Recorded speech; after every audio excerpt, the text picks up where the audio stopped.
There have been 10 starting quarterbacks since Andrew Luck has retired for the Indianapolis Colts, and their names are Jacoby Brissett, Brian Hoyer, Phillip Rivers, Carson Wentz, Matt Ryan, Sam Elder, Nick Foles, Gardner Minshew, Anthony Richardson, Joe Flacco.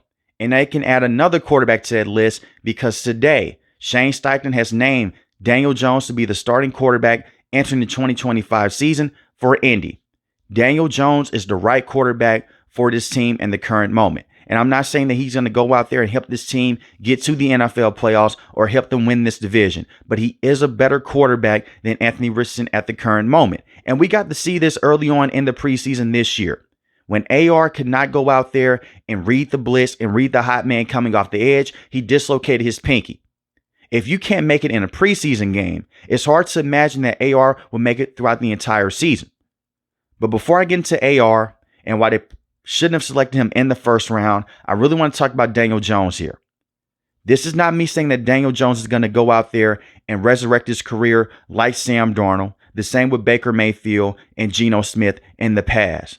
But he's in a better situation with Indy than he ever was with the New York Giants. The New York Giants did not put the right talent around Daniel Jones year in and year out. His best offensive player was Saquon at the running back position. He never had a true number one wide receiver until his last year with the Giants, and that was Malik Neighbors, a rookie. He comes over to an Indy team that is stacked at the skill position. You have Michael Pittman Jr., who is a true number one wide receiver. Alec Pierce has become one of the best deep threats in football. He's a very good player coming off of last season. Josh Downs is a top slot wide receiver to have. A.D. Mitchell, who you drafted last year in the second round. There's a lot of upside with A.D. Mitchell coming out of Texas. Last year, he had a lot of drops, but the route running ability is still there. And all of these players have been hurt by terrible quarterback play year in and year out with Joe Flacco and the same with Anthony Richardson. They haven't had that franchise guy since Andrew Luck. But there's a lot of talent there with Daniel Jones as being a solid athlete behind the line of scrimmage. He can put the football into tight windows at times. He's not the most consistent starter to have, but he does the little things better than AR. And once again, I'm not saying that he's going to go out there and turn his career around like Baker Mayfield, Sam Darnold, and the same with Geno Smith in the past. But this is the best team that he's going to be on in his career up to this point. And you can still hand the football off to a top running back in Jonathan Taylor. The one thing that Daniel Jones did a very good job of was working off of play action and using those play action bootlegs to his advantage with Brian Dable within his first year. Let's not forget what Daniel Jones was able to do a few years ago. They went to the NFL playoffs with him as a starter. And I'm talking about the New York Giants here. When Brian Dable was a first-year head coach. Not only did you get to the playoffs in the NFC, you won a playoff game over the Minnesota Vikings. And you didn't have a true number one wide receiver. And your best tight end was Daniel Bellinger. The tight end that you have on this roster right now, you selected in the first round of Tyler Warren. There's a lot of upside with Tyler Warren. I think that he can be that next George Kittle type of tight end coming out of Penn State. He's a phenomenal talent. So Indy, they're stacked at the skill position. And this will be the best offensive line that Daniel Jones has played with in his career yet again. Now, Indy did lose Will Fries and Ryan Kelly, the center and the right guard with this organization. That may hurt them long term, but you still have consistent pieces on this offensive line. Bernard Raymond, very good left tackle. Quentin Nelson, one of the best guards in the game. He's one of the best offensive linemen that you can have in general. Braden Smith is a very good right tackle. I know that he missed time last year dealing with some off the field problems, but hopefully he's okay now. That's a very good, solid group to have up front that can give Daniel Jones more protection. And he's not the perfect quarterback. He has a lot of bad moments. But they placed him into a terrible situation with New York. Is the arm power the best? No, it's not. Because he suffered a neck injury in the past. He suffered his own injuries with the Giants. But once again, they couldn't keep him upright. This is a different situation here. And we've seen quarterbacks in the past, they go out there, they're in a bad situation, they go to a different organization, they go to a different team, and they look better, they look more competent. And Daniel Jones is just a veteran quarterback that does everything better than Anthony Richardson right now. He can read certain blitzes. He can get the football out quick at times. He does what the coach asks him to do week in and week out. The problem with the Giants, they selected him in the first round when they shouldn't have. He was not a first round talent coming out of Duke, more so a second or third round talent. And you never had the right pieces around him. Andrew Thomas is one of the best tackles in the game with New York, but the rest of that offensive line was up and down. They drafted Evan Neal in the first round. He was a bust. So when you go against teams like the Dallas Cowboys and the Philadelphia Eagles, you saw some of the worst of Daniel Jones because he did not have the right infrastructure around him. Coming over to Indy, I believe that they do have that. And Shane Steichen, let's not forget why he became the head coach with this organization, because of the work that he was able to do with Jalen Hurts. He helped Jalen Hurts get to that next level. They had one of the best offenses in football with him calling plays. It helped Jalen Hurts get that contract that he has right now. And Jalen Hurts did not look the same when Shane Steichen left to become the head coach with the Indianapolis Colts. It's also the work that he was able to do with the Los Angeles Chargers and Justin Herbert at the time. He's a brilliant offensive mind. I think Daniel Jones will be okay here if he can just get out his own way and stop turning the football over at a high clip. But you have a lot of players at the skill position that can help mask some of the weaknesses of Daniel Jones. And I've called him Danny Pennies in the past.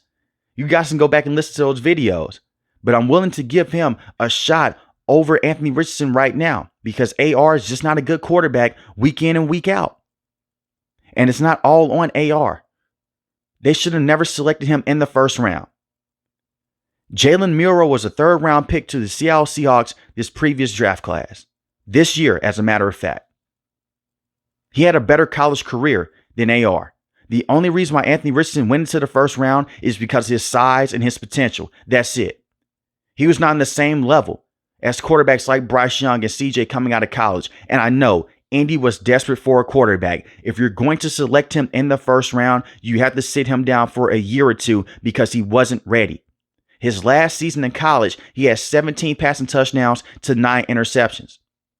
You can look at the splash plays. You can look at the highlights and say, if we could develop this man to the next level, he could be the next Josh Allen. He could be the next Cam Newton. That's a slap in the face of Josh Allen and Cam Newton at the college level. Josh Allen was a beast at Wyoming, but he was still raw. But he had a lot of plays with his arm that made you scratch your head and say, hey, if we can go out there and we can put the right talent around him and he can develop to the next level, we'll be fine. I mean, he was a better passer at college than AR. Cam Newton. Look at what the man did at Auburn.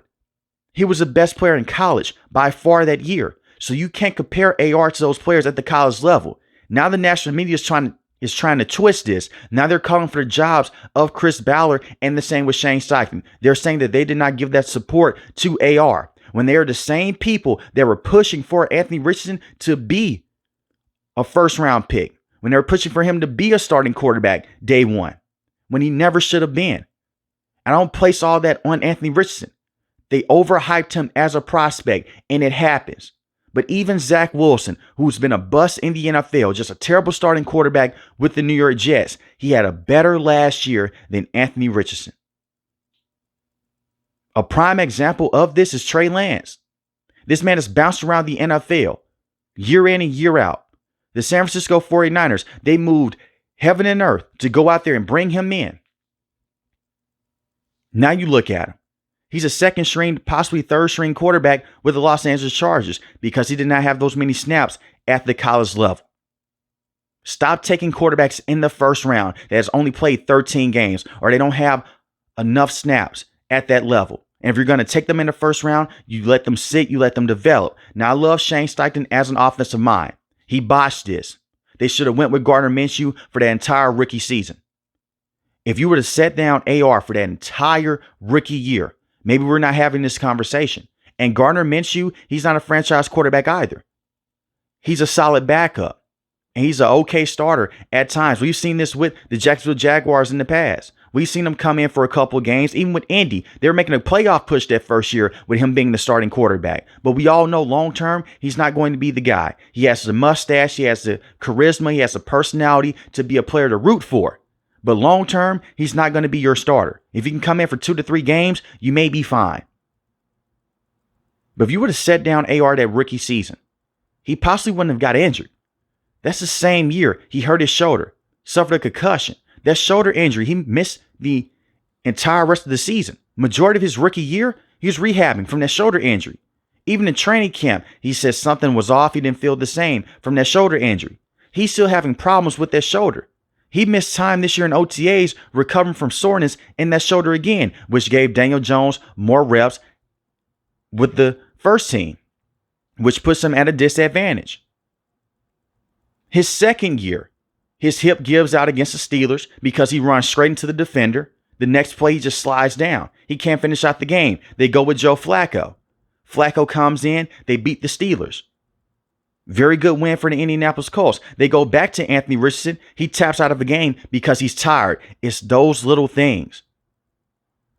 Because he's so young in his career. He taps out, says that he's tired. They go with Joe Flacco for a couple of games. Flacco wasn't going to be your starter long term. They go back to AR. AR has some good moments against the New York Jets. He has some good moments against other teams like the Jacksonville Jaguars, but it wasn't consistent.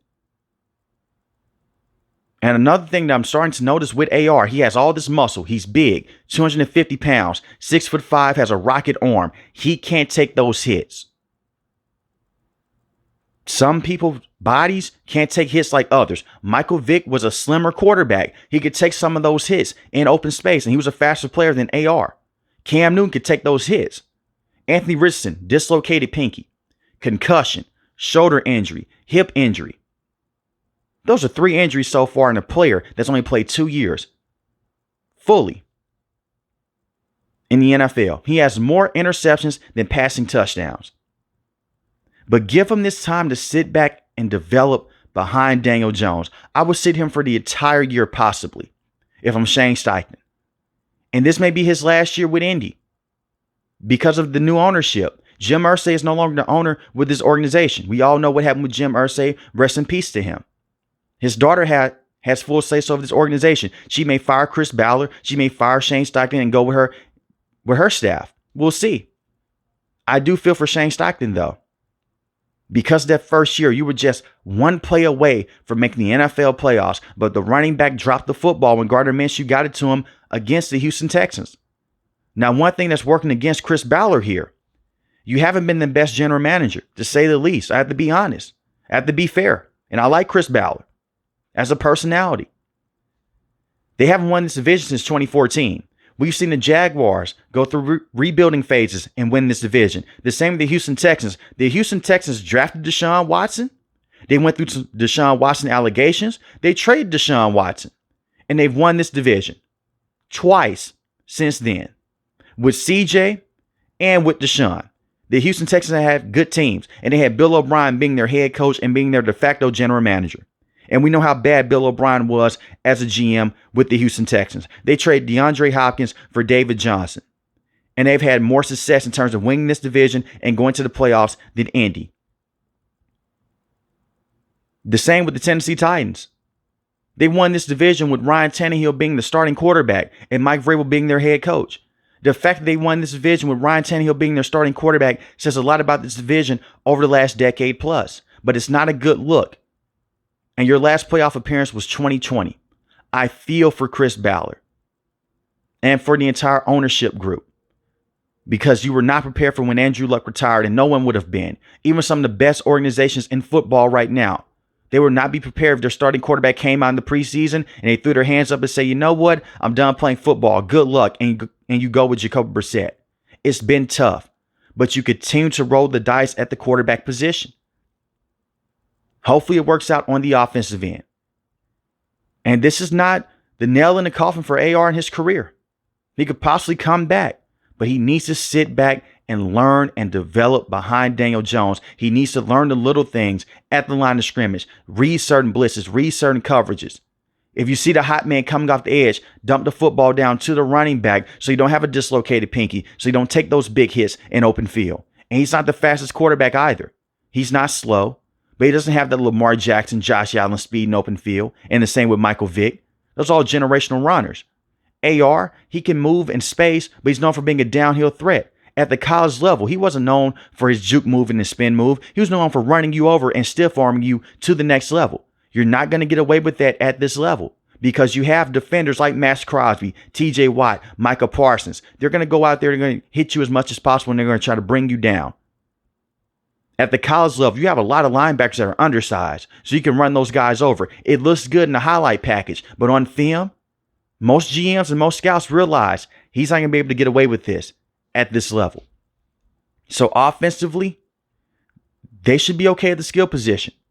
They're just asking for Daniel Jones to go out there and manage the game. That's it. Now, your defense has to be better for this upcoming year. This is on Shane Steichen. You had Gus Bradley last season. You couldn't stop the run. You bring in Coach Lou from the Cincinnati Bengals. They have a lot of good talent here up front. Kwity Paye is a very good pass rusher. Grover Stewart is a very good run stopper, defensive tackle. DeForest Buckner is one of the best defensive tackles in the game. I know that Chris Jones, Cameron Hayward, the Philadelphia Eagles, the interior of their defense, they get a lot of credit. They get a lot of love. But DeForest Buckner has still been consistent. He's still one of the best defensive tackles to have. He just has to stay healthy. Latu, rookie season last year. He was up and down like a typical rookie, but there's a lot of upside with him being an edge rusher with Indy long term. Zaire Franklin is a very good tackling linebacker, especially in one-on-one situations. In coverage, not as much, but going against the run, he's very good.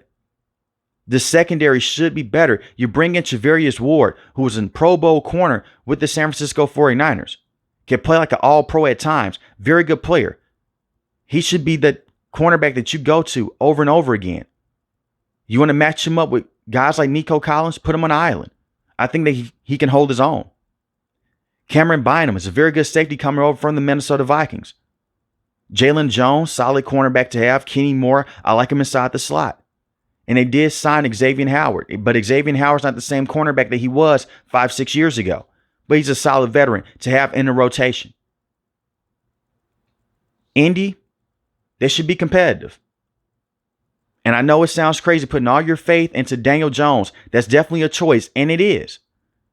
But we've heard reporters say this about Baker Mayfield in the past with the Cleveland Browns. He goes over to the Tampa Bay Buccaneers, resurrect his career. Geno Smith with the Seattle Seahawks goes over as a journeyman, resurrect his career, makes the playoffs in year one. Sam Darnold with the Minnesota Vikings goes over, resurrects his career. It's possible with Daniel Jones, and I'm rooting for Daniel Jones, and I'm rooting for Anthony Richardson. But I really wish that Shane Steichen would have set him down for a year or two, and then you go with him. Because we've seen quarterbacks like Patrick Mahomes sit down majority of his rookie season, only played one game, the last game his rookie year. Jordan Love sits down for a couple years behind Aaron Rodgers. Aaron Rodgers sits down for a couple years behind Brett Favre, and it works out for them long term. I know the saying, in order for you to get better at playing football, you have to play football. Yes, you do. But sometimes in order to save a player, you need to go out there and sit them down so they don't get themselves hurt and dinged up. Hopefully this will be a learning lesson from Anthony Richardson and he can bounce back in the future. And I am rooting for him because the athleticism is off the charts and he's a freakish player with his size. We all know that Daniel Jones is not going to be the guy long term with this organization. Even if he does have a career year this year, they're still going to go out there and possibly go back to AR because they selected him in the first round. They didn't select Daniel Jones. Look at what the Vikings just did. Sam Darnold had a career year. They let Sam Darnold go to the Seattle Seahawks. They're still trying to develop JJ. They're going to always have that backing behind them. And even reports are coming out right now that a lot of teammates, they're still rooting for AR. Even when he was tapping out of the game. You heard DeForest Buckner, Michael Pittman Jr., they stuck by his side. It did piss some of the offensive linemen off, even former offensive linemen. But a lot of men in that locker room, they're still sticking with him because he's basically a kid underneath him. He's still young into his career. He still has the locker room support, and Shane Steichen still loves him as a player. And the reason why I know this and the reason why I'm saying all this, another report came out. Just because Daniel Jones is a starting quarterback to open the season doesn't mean that he's going to be the starting quarterback for the rest of the year. That says a lot about Indy and how they still feel about AR. But just let him develop and don't put him out there too soon. But let me know in the comment section below who should be the starting quarterback for Indy. Should it be Daniel Jones or should it be Anthony Richardson? If you're new to the channel, hit the subscribe button. If you like the video, hit the like button. Most importantly, I want each and every last one of you guys stay safe, stay positive. Thanks for the video, guys. God bless. Peace.